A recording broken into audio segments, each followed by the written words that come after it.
Recording. Let me just get the live stream going.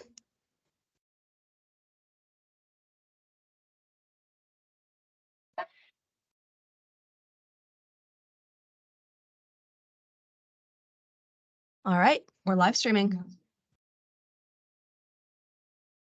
Okay. Well, good morning, everybody. It's 10 in the morning on the 10th of May. You've joined us for the first of two public hearings on proposed amendments to the Cannabis Control Board's Administrative Rules 1, 2, and 4. We're glad to have you all here this morning. I'm Gabe Gilman, the board's general counsel. I will preside over the hearing in order to make sure that everyone has been heard. Before I do that, I want to introduce the staff present here. I'm the board's general counsel. Again, my name is Gabe Gilman. I'm joined by Ray Carey, licensing agent for the board, and Carrie Jaguar, the board's compliance chief, who's hand only. I hope that everyone has had the opportunity to review the draft administrative rule revisions. The purpose of hearings like this is to ensure that members of the public and interested parties and stakeholders have a full opportunity to be heard on those amendments. These rules tend to be best when people with different points of views weigh in on them and consider how they can be improved and give us their perspective on the effects that the rules would have. Sometimes they're not something that's appreciated until it's raised. So to that end, our goal here really is first to make sure that everyone who is interested in putting comments into the record has that opportunity. After that's done and everyone's had a kind of first round opportunity to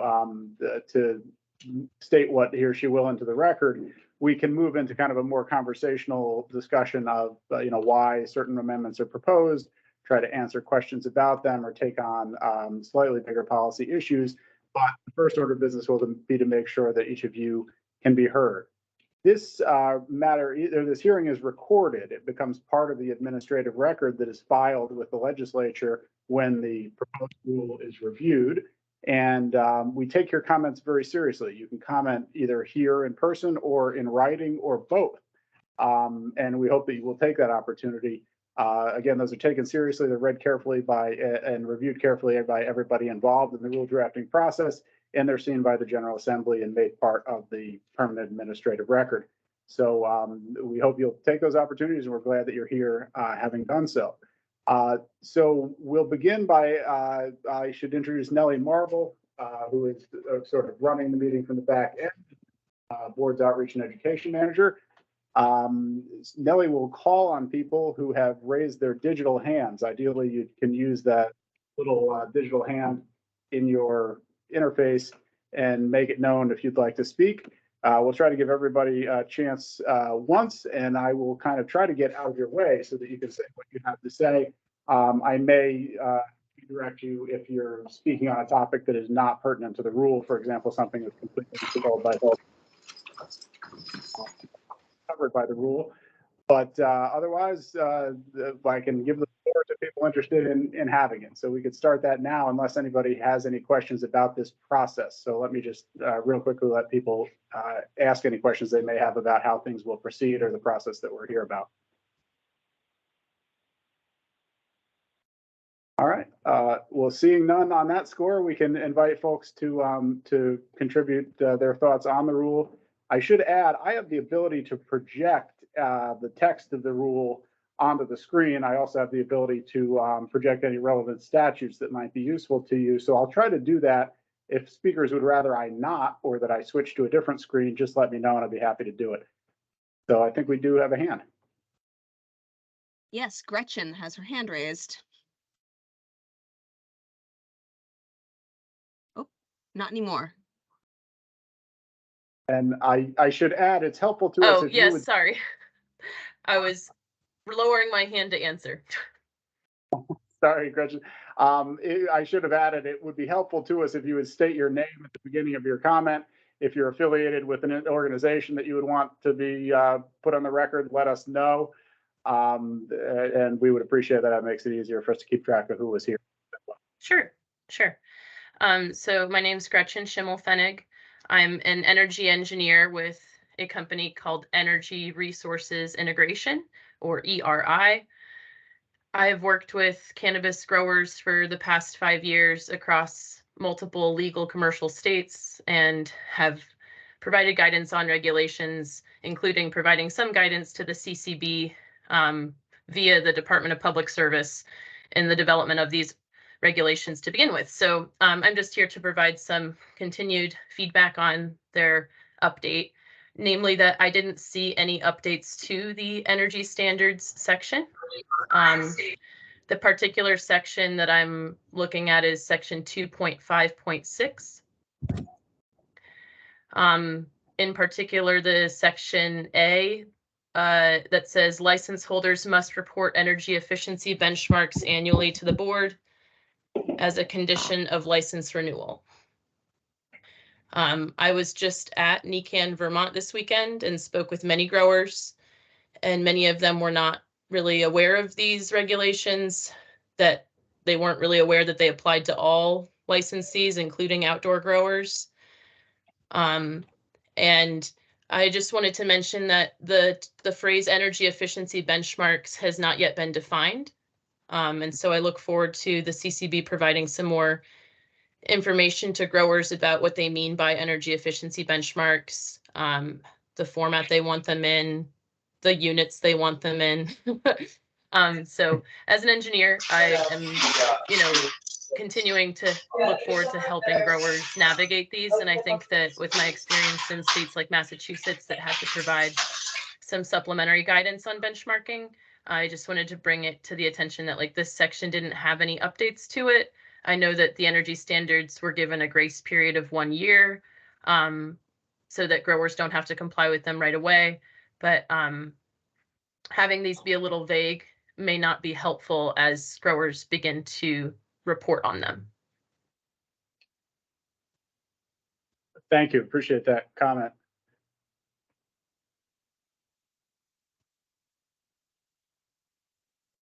Thank you for the opportunity.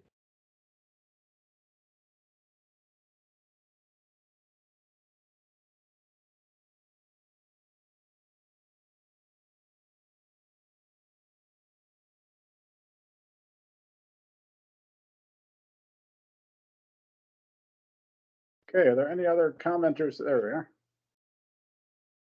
Dave. Hi. So I've submitted this in written testimony, but just to give people time to wake up and get in line before you end this meeting for lack of participation, I want to stress what I think is the most important problem with the proposed rules, which is the change to the labeling requirements. And while I don't really have much issue with the content of the new labeling requirements, I just want to reiterate, and I know I've said this before, that it is going to be extremely expensive, a lot of wasted packaging, if the board does not give a lengthy sell-through period with existing packaging once these changes go into effect. A lot of us in this industry have spent a lot of money to comply with very complex packaging and labeling requirements in rule today. A lot of us have significant amounts of inventory of packaging that we invested in that if the rules go into effect without a sell-through period, we will have to throw in the garbage. I think with my own license, probably low 5 figures worth of inventory that would have to be disposed of in dollars. And, we're pretty small compared to some of the larger manufacturers out there and the packaging that they have. So again, please, a lengthy sell-through period, ideally allow for a year or such time as it takes to get through inventory of packaging and labeling that were created prior to the rule change taking effect. Thank you very much. Thank you, David. I should say your point is well taken. I think that we will have to include some provision to ensure that people who made an investment in compliant packaging at the time the product was produced are protected in some way. So take your point. Thank you. Keith. Hi, this is Keith Knapp. I'm a hemp grower here in Vermont. And just have one comment and one question. One is, I think adding hemp into the scope of these rules puts the Vermont hemp farmers at a huge disadvantage with regard to the other states. They don't have rules that I've seen that are this restrictive. And a lot of our products would not be able to be sold directly anymore. So it's a huge disadvantage from a market perspective for the hemp farmers. The other question is much more specific. Over the winter, when the hemp portion was being added, there was a definition of what intoxicating was, and it had an exception for, I believe, tinctures and topicals. And if they were full spectrum and if they had a certain CBD to THC ratio, they would not be considered intoxicating. I don't see that in the draft rules. So it was pretty consistently showed through the winter in the documents where we're headed. But when I skimmed through all three of the drafts, I couldn't find anything that specifically retained that exception for intoxicating for full spectrum hemp products. So is that still in there, or was that purposefully removed, which I think would be a huge mistake? I think labeling that were created prior to the rule change taking effect. I didn't hear any of that if it was a response. Sorry, there was some background noise. So Keith, are you referring to the emergency rule No, concern? Okay. no. In the winter, you guys had laid out what intoxicating hemp would be. You were bouncing around between 1 milligram, 1.5 per serving. Maybe it was 10 milligrams for total packaging. That would be considered intoxicating, and those hemp products would have to be licensed and sold through a dispensary. It also had an exception for full spectrum products. Mhm. Yeah. Yeah. So And what if you can see on your screen, there's actually been some activity in that area since the winter.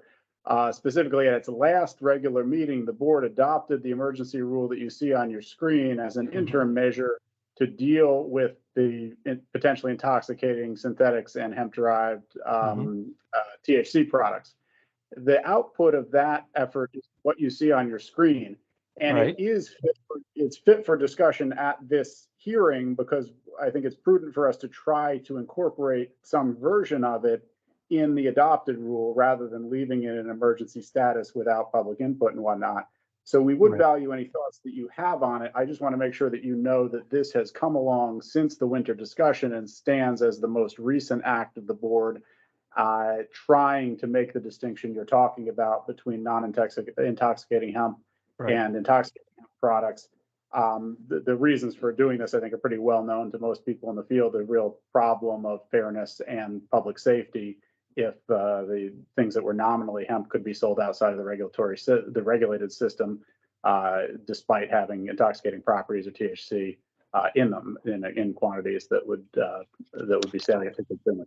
Got it. But I don't believe anything about what's labeled here as Rule 2 exists in the current drafts that we're discussing today. That's correct. At least. Yeah, and I think I prefer you don't regulate hemp at all, number one, so we can put that on the record. If you have to, I think you have to have these exceptions in there, and I think the level should be higher, and the 1.5 should be at least 2, and I think the 10 should be much higher. Okay. And I do think if this doesn't persist in the new rules coming forward, I think you're going to kill the hemp market.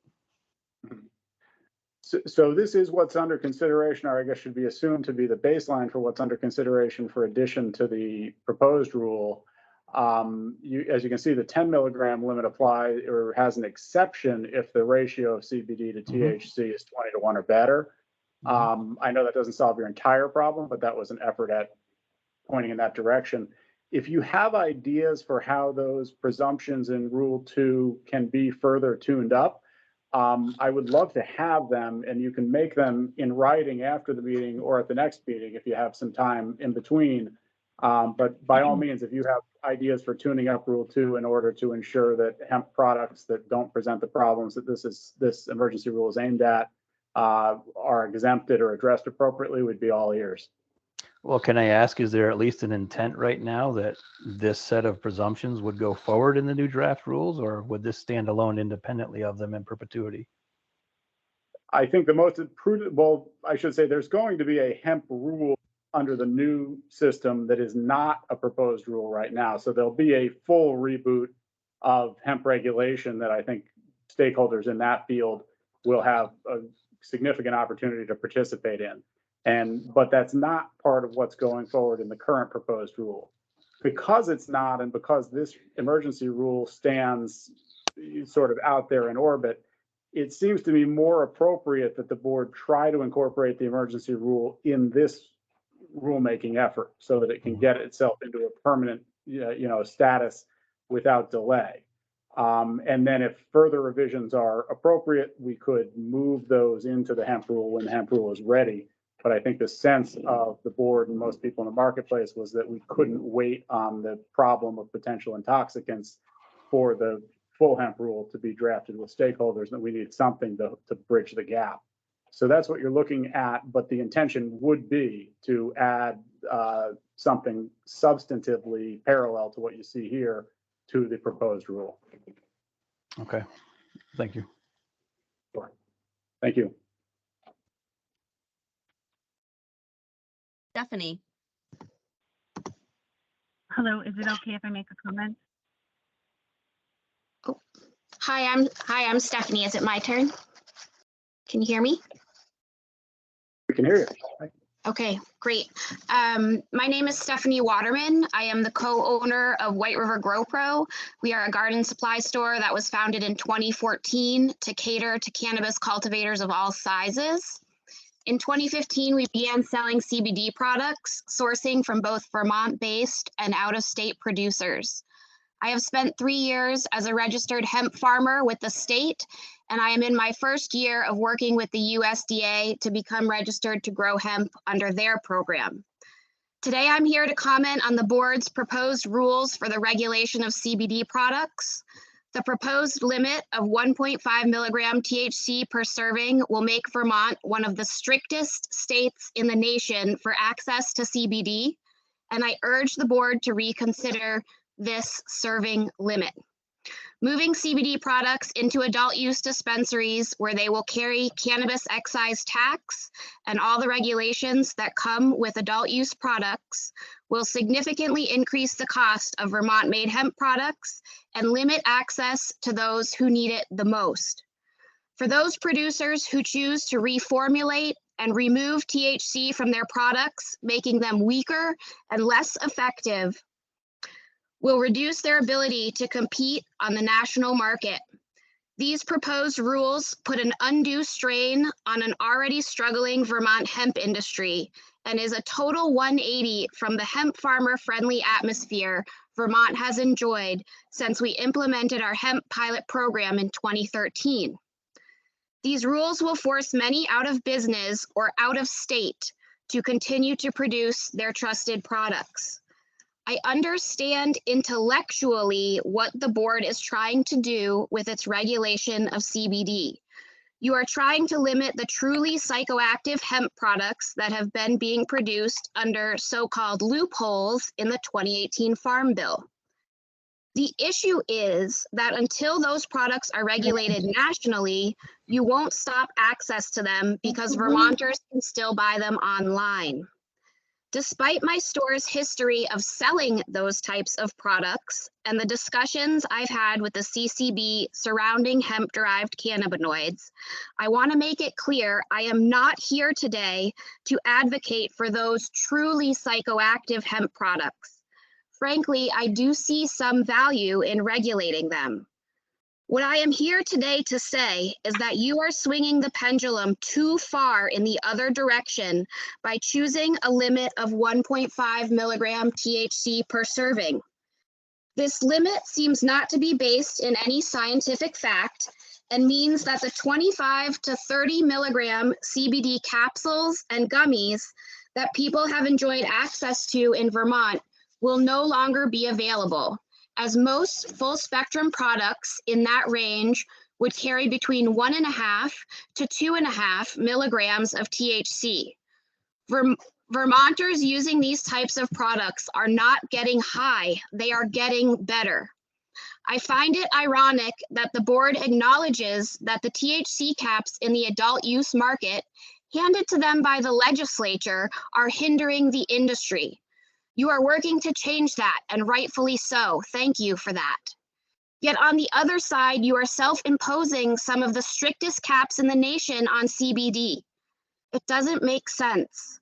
Your proposed rule shows favoritism to the adult use industry and negates the need of Vermont's hemp producers, as well as the consumers and medical patients who depend on access to affordable full-spectrum CBD products.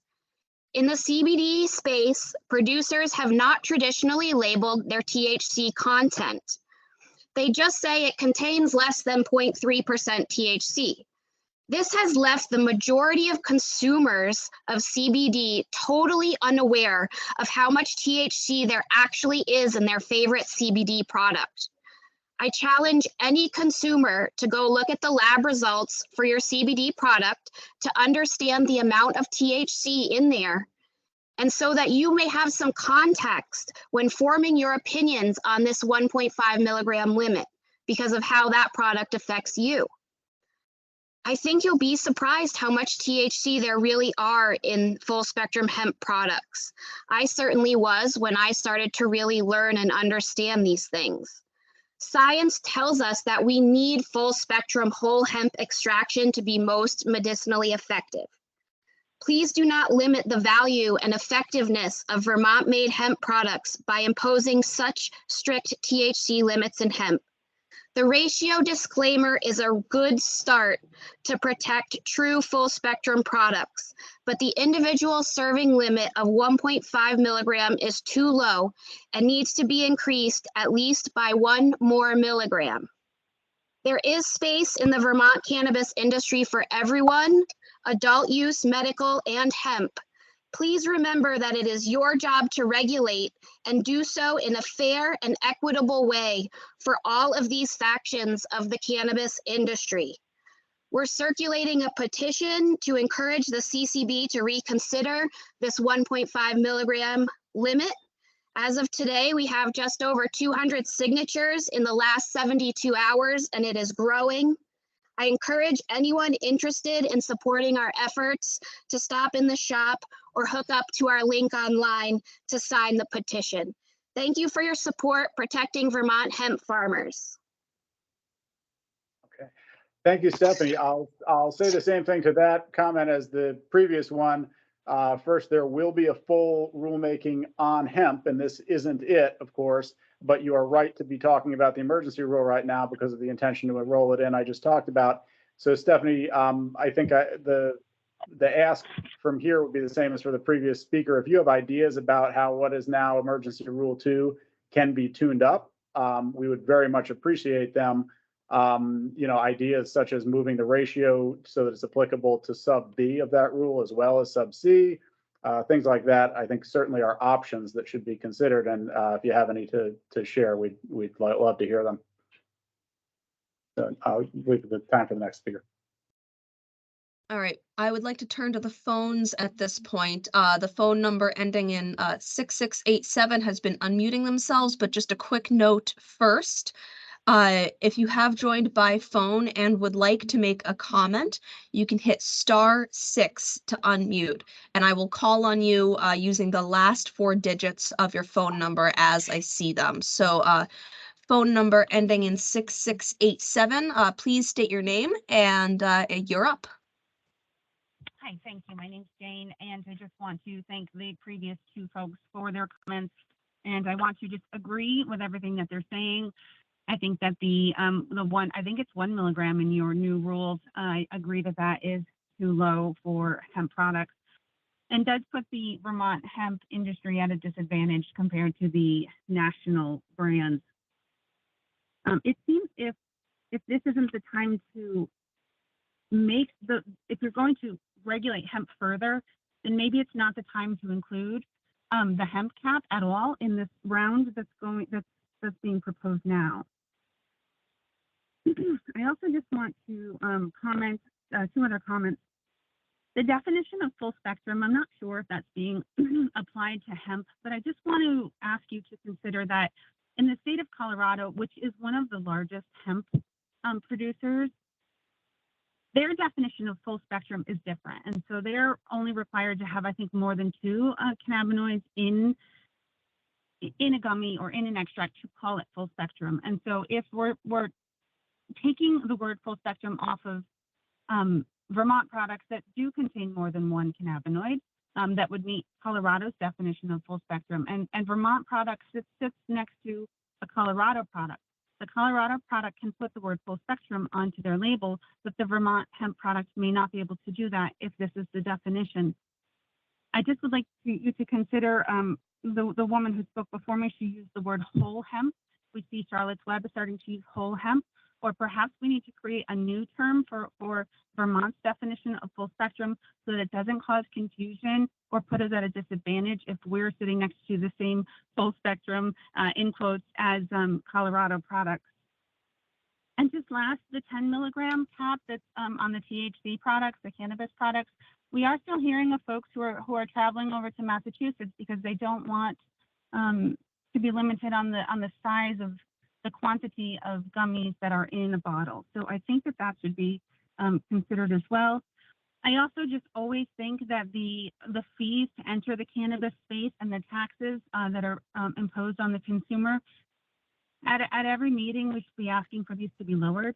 I don't find it reasonable for anyone to have to pay $10,000 every year to be in business. So I would like to ask that at each and every opportunity that you have to lower those fees and lower the taxes for us, I would appreciate that. Thanks so much. Thank you.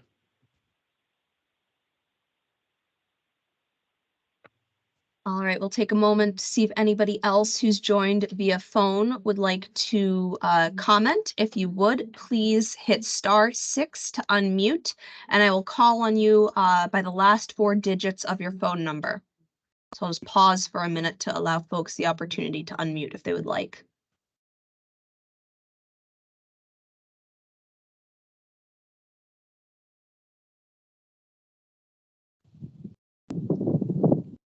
All right, seeing none, we'll move on to Andrew.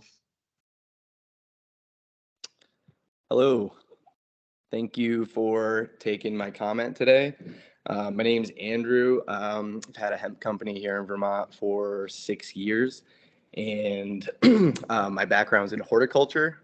So consider myself expert in the field. And based on that, I'm just gonna be a third comment to this 1 milligram limit. Definitely too low. The ratio is definitely a step in the right direction. I definitely agree more with having a ratio-based limit of the CBD to THC, since in the plant itself, this is, what's found in nature. There's a type 1 cannabis plant that's THC dominant, type 2 that is CBD dominant, and then there's type 3 that is more equally CBD THC. So based on that alone, we can all agree that a type 2 cannabis plant will produce something with a ratio of 20-1 or something similar. So there'd be, no discussion on, 10 milligrams per package or how much per serving. That ratio is really scientifically backed by data. If you have THC, if you have CBD in conjunction with it, it reduces the negative psychosis, anxiety, all different kinds of side effects from THC overdose or just overconsumption. So that's really my backing for why that limit is too low. And the question I do have on this for you is, it does say A, B, C, D in this emergency rule 2. Does the product have to meet one of these to be considered in compliance or not in compliance, or does it have to fit all 4 of these definitions? The I guess the way the rule works is to presume that if any of the four are triggered, then the product would be presumed to be prohibited under Rule 1. Yeah, I mean, even if it was 2 out of the 4 rules instead of all 4, I think even that is more reasonable because again, like as long as you include that ratio in there, that's gonna save a majority of the products on the market, like Stephanie was mentioning with those capsules. Those are well within the range of the ratio of CBD to THC, but they definitely have over the 1 or 1.5 milligrams of THC. So if we made it, 2 of the 4 instead of just one of them, I think even that would be a compromise that would work in the interim. But I think another good point that was made was the competition from the national market is, changing extremely rapidly. And, I really think that that just needs to be taken into consideration by the board and to do their research on what's going on in the national market and not just be concerned on what's happening in Vermont and make it our own little bubble that could really be a big problem for the industry here.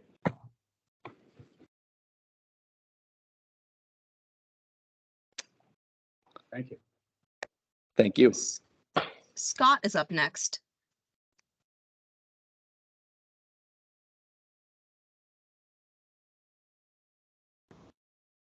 Hello, I own Vermont Epicurean, which is a retail and online store down in Brattleboro, Vermont, and I've been in business since 2018 selling Vermont CBD products. And I just want to congratulate Stephanie for putting together such a powerful presentation for all the reasons why this is not the right direction to go in. I fully agree with everything she said, as well as what the other people have chimed in on. If these rules go in effect as I see them now, I will be out of business, as well as multiple hemp farmers in Vermont. And I will also have employees who no longer have a job. So I just wanted to throw that in there. I think it's the wrong direction to go in. It's trying to fix a problem that doesn't exist, in my opinion. That's all.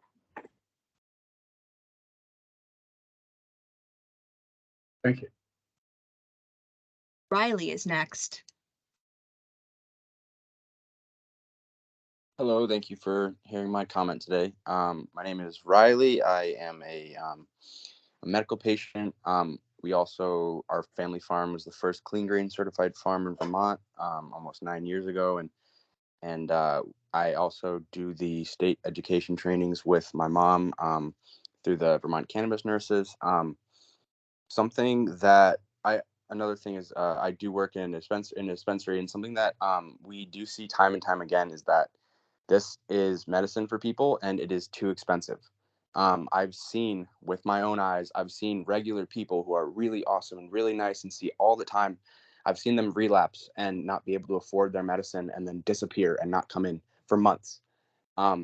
Making CBD something that is they need more barriers to get access to, much less the barriers that already are up for people to get their medical card and all the taxes that are applied for cannabis farmers and hemp farmers. It does definitely seem like a little bit of a hard thing for people, and it doesn't need to be that hard. And it's definitely also something that we have to be conscious that we are trying to provide medicine for our communities, and making it harder for these farmers to do this is kind of shooting ourselves in the foot. And it's really easy to grow vegetables. There's very little fines and all this stuff, but it's really expensive for people to grow cannabis, and it's really expensive for people to grow hemp. And growing up in a hemp farm business with my family, I've seen the power that CBD can have medicinally on myself and my family and people I love. And it's definitely hard to see that we're not trying to make CBD more available to people. We're making it harder to farm and harder to get access to. And I think having there be more taxes and more regulations. Again, I'm not a proponent of, Delta 8 and some of the other things that we've seen come out of the hemp industry. But I am a very large proponent of like full extract cannabis oil or FICO or something out of CBD and hemp plants that definitely I've seen a lot of really good benefit from. And again, I've seen a lot of people in our community not be able to afford their medicine and have to go back to opioids. And it's definitely something that I would love to change. But thank you for hearing my talk. Thank you. Ben.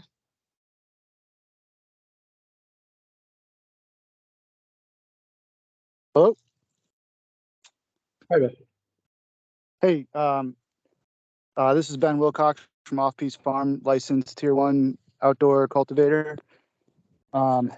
Previously was a registered hemp grower from 2018 through 2021. And I have two comments. One is I would propose that the rules be amended for cultivators to be able to pay processors to process portions of what they grow into value-added products, and then be able to get those value-added products back and retain ownership of them, and then sell them, as their own product, similar to how they can now with smokable flower in pre-rolled joints. Not being able to do that currently basically puts all the power in the hands of the processors, and that the only option we really have is to sell material to them directly. And I'd like to make an analogy, I guess, to other types of agricultural industries. I raise pigs also, and if I could take a pig to a USDA meat cutting facility and get pork chops and bacon and sausage back with my label on, and then sell those, go through this proper state licensing channels and stuff, but sell those to stores as bacon that I raised, versus having to sell a whole live pig straight to the processor. It would just create other avenues to market for what ends up being a significant amount of yield for most outdoor growers, I think, and probably in indoor growers too. I mean, you can't, not 100% of your crop ends up being able to go as smokable flower. Some of it has to get processed. So that's one. And then two, I would just like to, I think Stephanie's comment was really good, and I would like to support that comment and put my support behind that as well. Thank you. Thank you. So Keith has his hand raised next. I believe if this is the same Keith that's commented already, I'd like to give others that have not had an opportunity to comment yet a chance. And then we'll loop back to repeat commenters once everyone has had an opportunity to present their initial comments. So I apologize. The next person who has their hand raised, their name is spelled Loiuj. I apologize. I don't know how to pronounce that.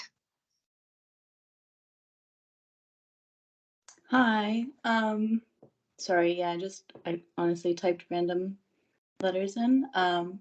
So I just wanted to comment on the full spectrum hemp topic. So essentially, I totally agree with a ratio. I want to share a perspective. We are a manufacturer. We were a CBD processor for many years in Vermont. And we do solventless ice water extract. So all of our CBD products were full spectrum. We stopped doing them when you guys announced this proposed change to hemp. And I just want to share like a personal story so you can, have something personal to attach it to. So we could not afford our CBD supplements or, I know we don't like to call them medicines, but they're medicines, until we processed them ourselves. And this was back in 2018. Now if CBD products have to be in a dispensary, they're just going to be completely out of reach for people, completely out of reach. And the rule is essentially only going to encourage more CBD isolate and distillate, which I believe someone mentioned is not as medicinal. It's not natural for the plant to express that way. That's why THC is in CBD plants. And that's why, the entourage effect in full spectrum is so medicinal and, proven by science and data. Right now, we are supplying the last of our CBD tincture to a friend of ours that has a 11-year-old child with severe epilepsy. They can't afford full spectrum CBD tincture in the amount that he needs daily.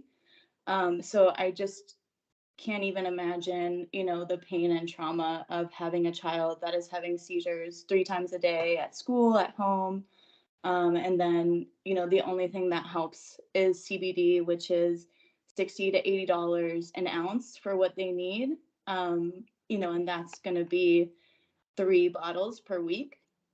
So if that is in a dispensary, that price is going to add tax on to 20%. So, just trying to think about the families that this affects. I understand what you guys are doing, that THC, is regulated now and you guys are trying to regulate that. But if there's any other way or avenue to approach this, I really, really encourage you to look at that. I know your office is in Montpelier. I would recommend checking out Aeromed with that is next to Capitol, and how, maybe there's a model with CBD specific stores that are regulated separately. But this is going to hurt so many people, including us.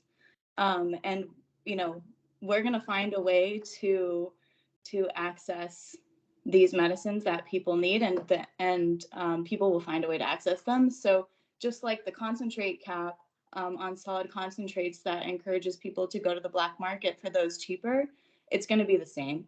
And unfortunately, black market is not regulated and much more unsafe for people. So I'll leave that there. Thank you guys so much for listening, and I hope there's another way you can approach this. Okay, well, thank you for your comment.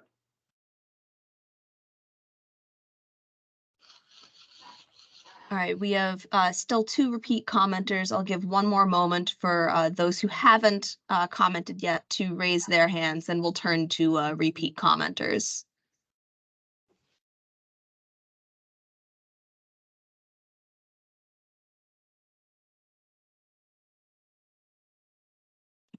Keith. Hi, it's Keith Knapp again.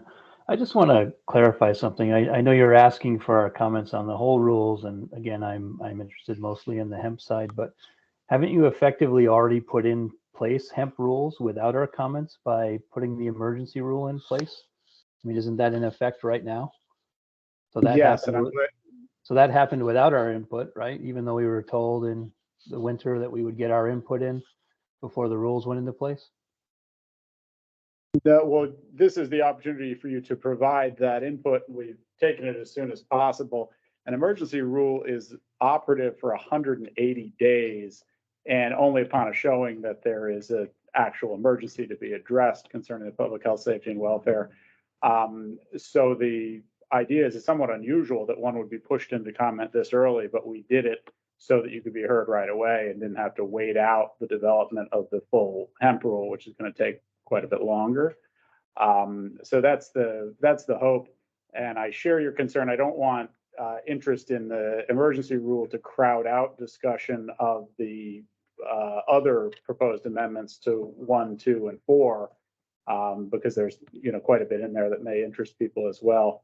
But it is helpful to remind people the emergency rule is effective already. And will remain so until it is until it's vacated by the board or supplanted by the full rule. Well, I would recommend you modify that rule and remove hemp from it immediately then, because I think you've just crushed the market. Well, we are, as I had said to the other commenters, we're absolutely interested in feedback about how to tune up what is now Rule 2 that tries to make that distinction between intoxicating and non-intoxicating products. We can provide it, but you've been, the CCB in general has been very consistent telling us we would have our input, and we never had input on this. And now we're hearing it's in effect, and that just is very contrary to everything you've been saying through the winter, at least when I've been waiting for this period to comment. So I appreciate the opportunity to comment on the new rules 1, 2, 4, but finding out that you put in an emergency rule that affected every hemp farmer in the state without our input is very disappointing. And I think you should do something to reverse that. I'd be happy to submit a recommendation on what it is, and I will do that. But I will also comment that every single recommendation I've made through email and every call I've made has been unanswered. Phone calls have not been returned, and I've not had anything returned on any email I've ever sent the CCB. So I'll follow the rules, but you guys are not doing what you're saying, and you're not being consistent in letting us give input on what these rules are going to be. We were not provided input for Rule 2, and the input we did provide didn't seem to find its way into Rules 1, 2, and 4 for the drafts either. That's it.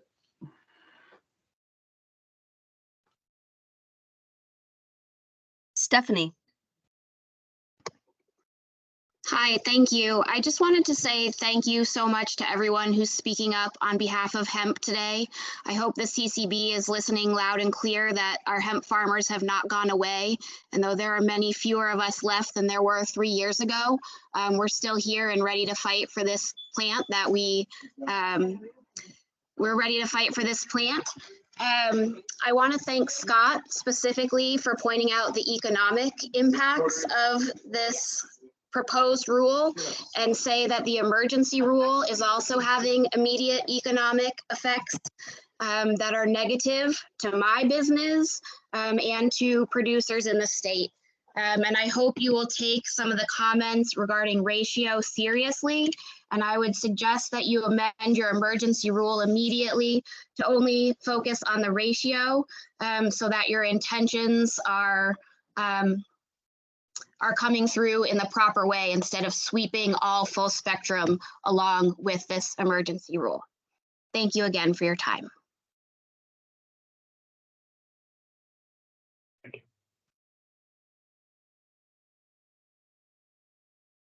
Riley. Hi, thank you. I also just wanted to thank everybody for speaking and advocating for this. Again, I encourage the CCB to not just look at this as something as an intoxicating thing that you can buy. It's also medicine that people are using. Again, I'm a medical patient myself. CBD is incredibly helpful for my joint pain and inflammation, and I have heard that from a lot of other people. And there's also tons of research studies that show a lot of CBD can be helpful. And again, this is medicine for people. This is not just a controlled substance. And we need to make it easier to get access to this medicine. And I think this is a roadblock in the way of having access to this medicine. But again, I appreciate the other people that have advocated, and I appreciate the other hemp farmers in Vermont, and I also appreciate the CCB for listening. And I do hope that you guys take this and make some change from it. Thank you. Thank you. Andrew.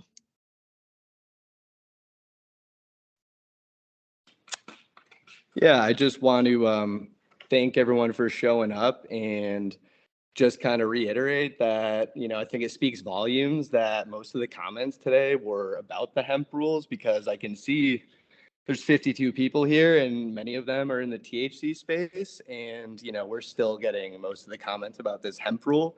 And the question I have, I think a lot of people are curious.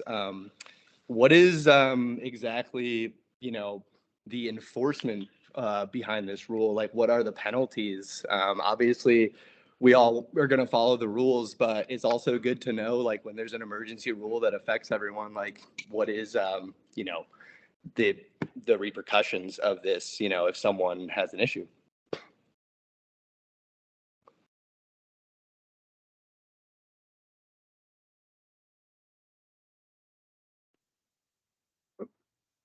Thanks, Andrew. The rule has the same force as any other. We would hope people would comply voluntarily, but there is Rule 4 actually is all about the available enforcement mechanisms. I should say we're very interested in making the distinction that the community is interested in making between intoxicating and non-intoxicating products. So if you have comments on making that distinction, I think it would be most constructive if you bore in mind that there is a real problem there of intoxicants going on sale outside of the regulated system. That isn't something that was imagined and it was becoming intolerable to the general public and legislators and whatnot. So it's not really possible to have a system that is fair to the regulated market, wherein by claiming the title, one can sort of exempt himself from the regulations applicable to THC products. This challenge is not one we're unaware of, but we can't stop making the distinction, if you know what I mean. So we would love ideas about how to do that in a more refined way. No, we could all definitely agree that, converted, Delta 9, Delta 8, and all this other stuff from the hemp market that's unregulated and, doesn't have to be tested or anything is definitely a problem. It's definitely more the stuff that's clearly within like a ratio that's therapeutic. I think that's what we're all, have made very clear. So we're definitely, I think, all about helping the wellness of our community. And that's why we're speaking up.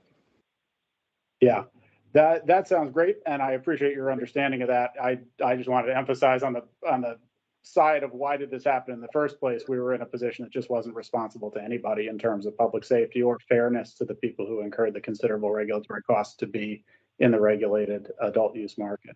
So there are problems to be solved on both sides, and we're really looking for a balance here.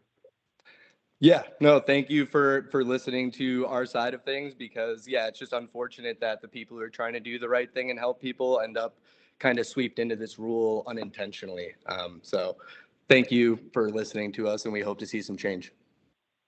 Thank you. All right, I'm going to turn to the phones again to give folks there an opportunity to comment. You can hit *6 to unmute. I will call on you the last 4 digits of your phone number. So the phone number ending in 6687. I believe this was Jane before. Yes, I'm all set. The gentleman covered what I was going to say. Thank you.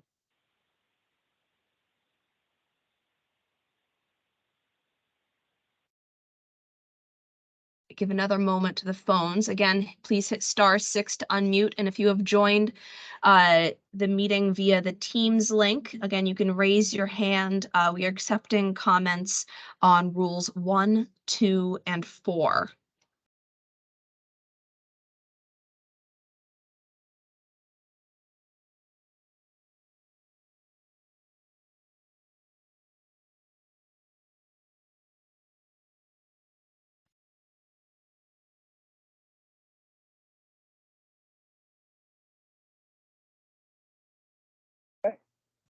Well, it sounds like everybody there's a hand. Bobby. Hey, thanks for having me. Sorry for the last minute hand raise there. I just wanted to encourage you all to include some provisions to update product registration. I'd really love to see something where if we don't hear from y'all within 14 days, product is registered.